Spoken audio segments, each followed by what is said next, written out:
அது ஒரு அழகான சிறிய கிராமம். அங்கே மனோஜ் மற்றும் அவரது மனைவி கீதா இருவரும் சந்தோஷமாக வாழ்ந்தனர்.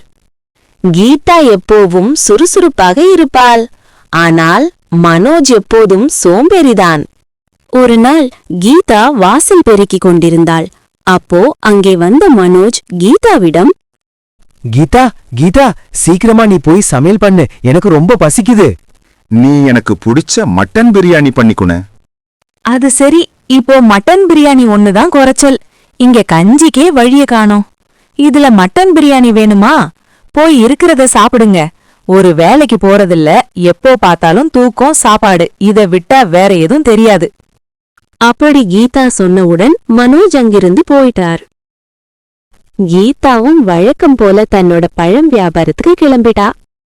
வியாபாரத்தை முடித்துட்டு வந்து அவள்தான் சமையல் செய்யணுமானா?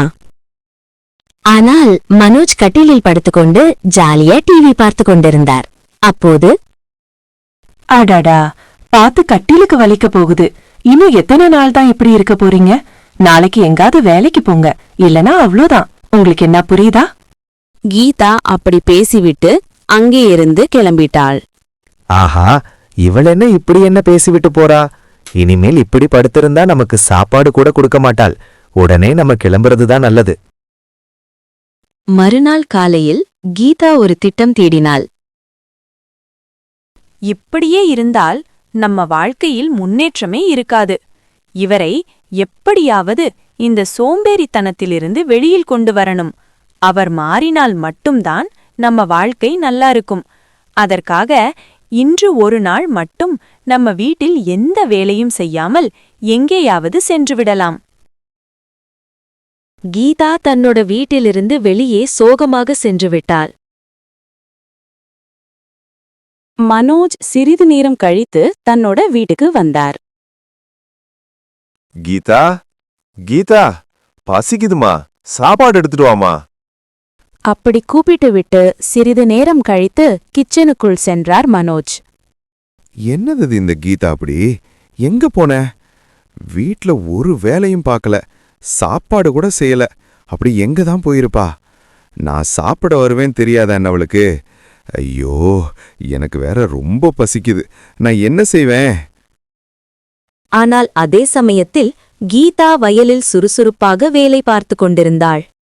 என்ன இது, இன்னைக்கு நானே சமைச்சு சாப்பிட்ற நிலைமை ஆயிடுச்சு. இப்படியே போனா ஒன்னும் சரிப்பட்டு வராது. இன்னைக்கு வீட்ல எல்லா வேலையும் நான் தான் பார்த்தாகணுமோ? அப்படி புலம்பியவாறே சமையல் செய்தார் மனோஜ். சமைத்து சாப்பிட்டுவிட்டு மாட்டுக்கு புல்லும் வைத்துவிட்டு மனோஜ் கீதாவை தேடிச் சென்றார். கீதா, ஏன் இப்படி செஞ்ச? வீட்ல ஒரு வேலையும் செய்யல. எதனால கீதா நீ எந்த வேலையும் இன்னைக்கு செய்யல? திடீர்னு வீட்டை விட்டு வந்துட்ட. நான் ரொம்ப பயந்துட்டேன்மா. உங்களுக்கு இப்பயாச்சும் புரியட்டும். நான் அப்படி செஞ்சேன்.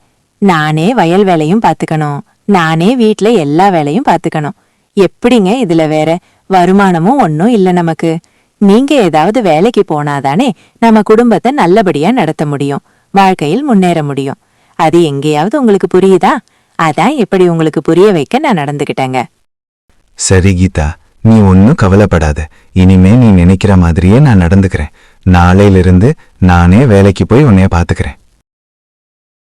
சரி, வாங்க நம்ம வீட்டுக்கு போகலாம். அப்படி இருவரும் வீட்டுக்கு சென்றனர். மறுநாள் இருந்து மனோஜ் வேலைக்கு செல்ல ஆரம்பித்தார். மறுநாளிலிருந்து மனோஜ் சந்தையில் காய்கறி கடை போட்டு வியாபாரம் செய்தார். அதில் அவருக்கு போதுமான வருமானம் கிடைத்தது. அன்னையிலிருந்து கீதா மன நிம்மதியுடன் சந்தோஷமாக வாழ்ந்தாள். சோம்பேறித்தனம் வாழ்க்கையை முன்னேற்றாது. உழைப்பும் ஒத்துழைப்பும் தான் குடும்பத்தை மகிழ்ச்சியாக்கும்.